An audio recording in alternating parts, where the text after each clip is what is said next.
ඒ වගේ තමයි දැන් අපේ රණවිරුවෝ තවත් ගැටලු බහුතරයකට මුහුණ පානවා. දැන් ඒ තමයි මේ ආරක්ෂක අමාත්‍යාංශයේ සිදුවෙන යම්කිසි ක්‍රියාදාමයන්. මම දිගින් දිගටම කිව්වේ ඒකයි.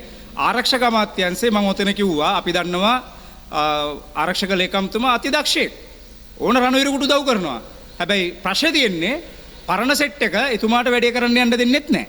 ඕක තමයි ගැටලුව තියෙන්නේ. හරි.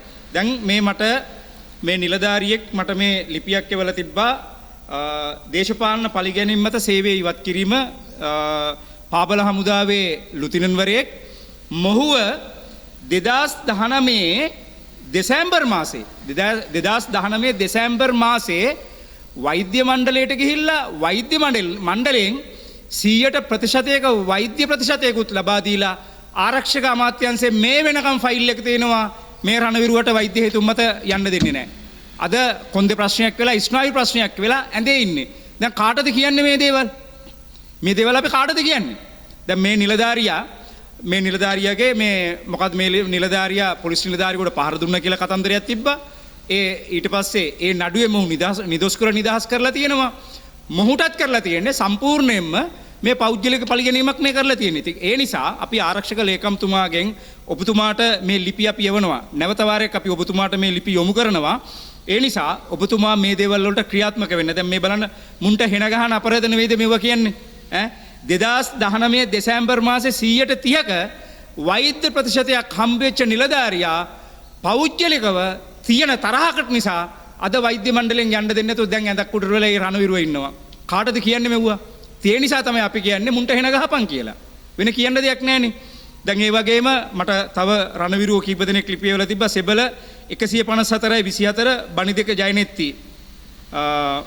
ඒත් පාබල මේ හමුදාවේ ඊට පස්සේ සෙබල 159 බණියක DM කරුණාරත්න. ඒකම තව රණවිරුවෙක් මට ලියුමක් එවලා තියෙනවා. HKU සුදර්ශන 9 වෙනි ගජබා රෙජිමේන්තුවේ. දැන් මේ රණවිරුවන් දෙන්නගේ කතන්දරයත් ඊටම සුවිශේෂී. දැන් මේගොල්ලෝ විශ්‍රාම ගිහිල්ලා මේගොල්ලෝ වෛද්‍ය මණ්ඩල වලට ගිහිල්ලා මොකද්ද වෙලා තියෙන්නේ? දැන් මේගොල්ලන්ගේ ෆයිල් ටික යුද හමුදාව විසින් ආරක්ෂක අමාත්‍යාංශයට ගිහිල්ලා ආරක්ෂක අමාත්‍යාංශෙන් ආපහු එවලා දීර්ඝ කාලීනව රෝහල්ගත වුන්නේ නැහැ කියලා මේ අය වෛද්‍ය මණ්ඩලෙන් මේගොල්ලන්ට යන්න දෙන්නේ නැහැ. හැබැයි දැන් අසනීප තත්ත්වෙන් ඉන්නේ. හැබැයි එතන එක තැනකදී කියනවා මොන විල්ලෙජ් නැති වැඩක්ද හමුදාපතිතුමා දැන් මේ හමුදාවේ ඉන්න මේ TikTok ක්ලාක්ලා ටික දැන් අපි කියන්නේ TikTok ක්ලාක්ලා ඉන්නේ. නිලධාරීත් ඒ වගේ තමයි ඉන්නේ. දැන් මේ අලුතින් ඇවිල්ලා ඉන්න කට්ටිය. Taman සබ්ජෙක්ට් එක දන්නේ නැහැ.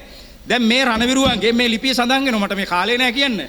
මේකෙන් අහනවා Tamanට දේශපුත්‍ර පදක්කම හම්බ වෙච්ච එකේ ලිපියක් තියෙනවද කියලා අහනවා. ඊට පස්සේ ඒ තුවාල වෙන අවස්ථාවේ සිටුේෂන් රිපෝට් එක කියන එක සිට්‍රෙප් කියලා කියන්නේ අපි. ඒකේ සිට්‍රෙප් එක ගැන මොනවා හරි තියෙනවද අහනවා. ඊට අමතරව අහනවා මොකක්ද අහලා තිබ්බේ මේ සාමාන්‍යයෙන් කාට හරි රණවිරුවෙකුට තුවාල වුණා නම් රුපියල් 3000ක් ගෙවනවා. එතකොට ඒක ගෙවන්නේ යුද හමුදායේ මුදල් වලින්. දැන් මේකේ ඉන්න ලිපිකරුවන්ට කියන ගොබ්බයන්ට මේ TikTok මල්ලට තේරෙන්නේ නැද්ද? මේ ඔක්කොම PNR එකෙන් මේ සල්ලි යන්නේ.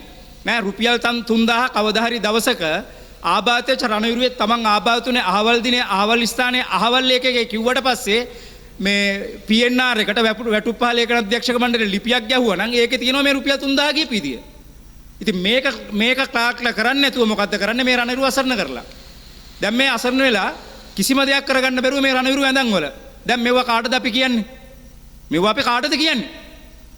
වෙන කියන්න කෙනෙක් දැන් අපිට අන්තිමේට කියන්නේ දැන් මේ ළම මේ රණවිරුවන්ට කියන්නේ ඇඳන් උඩ වෙලා මැරෙන්නද කියන්නේ? මේ රට වෙනුවෙන් මේ තමන්ගේ ජීවිත පරිත්‍යාග කරපු රණවිරුව නේද මේ ඉන්නේ?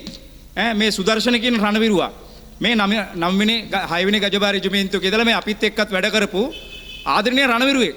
හොඳ දක්ෂයෙක් මෙයා. පසුව 9 වෙනි ගජබා රෙජිමේන්තුවට ගිහිල්ලා මොහුගේ මේ තුවාල වීම සම්බන්ධව මේ සම්පූර්ණම ජනාධිපතිතුමාට හිටපු ජනාධිපතිවරයාට මෙයා ලිපියක් යොමු කරලා ඊට පස්සේ ආරක්ෂක අමාත්‍යාංශයට ලිපියක් යොමු කරලා ආරක්ෂක අමාත්‍යාංශයෙන් නැවත යුද හමුදාපතිතුමාට එවලා ඊට පස්සේ යුද හමුදාපති විසින් නැවත ආරක්ෂක අමාත්‍යාංශයට යවුවට පස්සේ මේ හිටපු ආරක්ෂක ලේකම්ලා මේ කරලා තියෙන තුප්පයි වැඩ මොකද කරලා කියන්නේ 2020යි 12යි 28 වෙනිදා ඉඳලා මේ වෙනකන් ඒ රණවිරුවට පඩිය ගෙවන්නේ නැහැ. මේ රණවිරුවට පඩිය ගෙවන්නේ නැහැ. හරි අර ගජබා එකේ 3 වෙනි ගජබා රෙජිමේන්තුවේ මේ මගේ ඉස්කෝලේ පන්තියේ අපි දෙන්න එකට සාමාන්‍ය පෙළ කරේ පොඩි කාලේ ඉඳලා එකට ගියේ ඔය 100ට අඩු වෛද්‍ය ප්‍රශාසනය හම්බ වෙලා ආරක්ෂක ලේකම්වරයෙක් හම්බෙන්න ගිහිල්ලා අන්තිමේට ඇත්තටම ඒකක ඉඳලා තින්නේ. ඒ ආරක්ෂක ලේකම්වරයා හම්බෙන්න ගියාට පස්සේ තමන්ගේ ලොබි එකේදී අර රණවිරුවගේ කලිසමයි ෂර්ට් එක ගලවලා එතන ඉන්න වෛද්‍යවරයෙක් ගෙන්නලා ඇහුවලු මේ ගෙන්නලා කිව්වලු මෙයාගේ ප්‍රතිශතය කියන්න කියලා. ඊට පස්සේ ඒ කියලා තියෙනවා. ඊට පස්සේ කොහොම නෑ මෙයාට 110 දෙන්න පුළුවන් කියලා. එතකොට මේ ආරක්ෂක අමාත්‍යාංශයේ නිලධාරි වෛද්‍යවරුද? එහෙනම් මොන බම්බුවටද මේ වෛද්‍ය මණ්ඩලයක් නිකුත් කරලා මේක දෙන්නේ?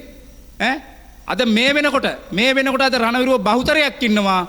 ඒ නිසා ආරක්ෂක ලේකම්තුමා ඔබතුමාගෙන් අපි අවධානය යොමු කරනවා මේක ටිකක් ලෝන් ප්‍රොසෙස් එකක්. මොකද යුද හමුදාව ඒ කියන්නේ පිරිස් පාලන අධ්‍යක්ෂක එතනින් ඒ ෆයිල් එක ආරක්ෂක ලේකම්තුමා ඔබතුමා ගාවට එන්නේ. එතන නිලධාරීන් හරියට මේ කටයුත්ත කරන්නේ නැහැ.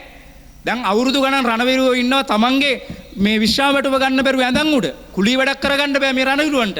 මේ ආබාධ රණවිරුවෝ. ඒ නිසා ඔබතුමාගේ ඉතාමත් ගෞරවයෙන් ඉල්ලනවා. ඔබතුමා වැඩක් කරන කෙනෙක්, ඔබතුමා ඕන කෙනෙකුට උදව් කරන කෙනෙක්. ඒ නිසා ඔබතුමාගෙන් ඉතාමත් ගෞරවයෙන් ඉල්ලනවා මේ ගැන අවධානය යොමු කරලා ඉතාමත් කඩිනමින්. මොකද බැරි වෙලාවත් මේ ෆයිල් එක මොකක් හරි වෙනස්කමක් තිබ්බොත් නැවතත් පිරිස් පාලන අධ්‍යක්ෂක යුද හමුදා මූලස්ථානයට ඇවිල්ලා තමන්ගේ ඒකකයට ගිහිල්ලා ආපහු මේක ඒකකෙන් යුද හමුදා මූලස්ථානයට ඇවිල්ලා ආයි ආරක්ෂක අමාත්‍යාංශයට ගිහිල්ලා ආයි යුද හමුදා මූලස්ථානයට තව අවුරුදු දෙකක්වත් යනවා මේ රණවිරුවන්ට මේ පඩි හදා ගන්නකොට. එතකොට මේ රණවිරුව මැරිලා ඒ තැන්වල රණවිරුවන්ගේ මේ අර්ලිය ගසුත් පැලවෙලා තියෙයි, මලුත් ඇදිලා තියෙයි.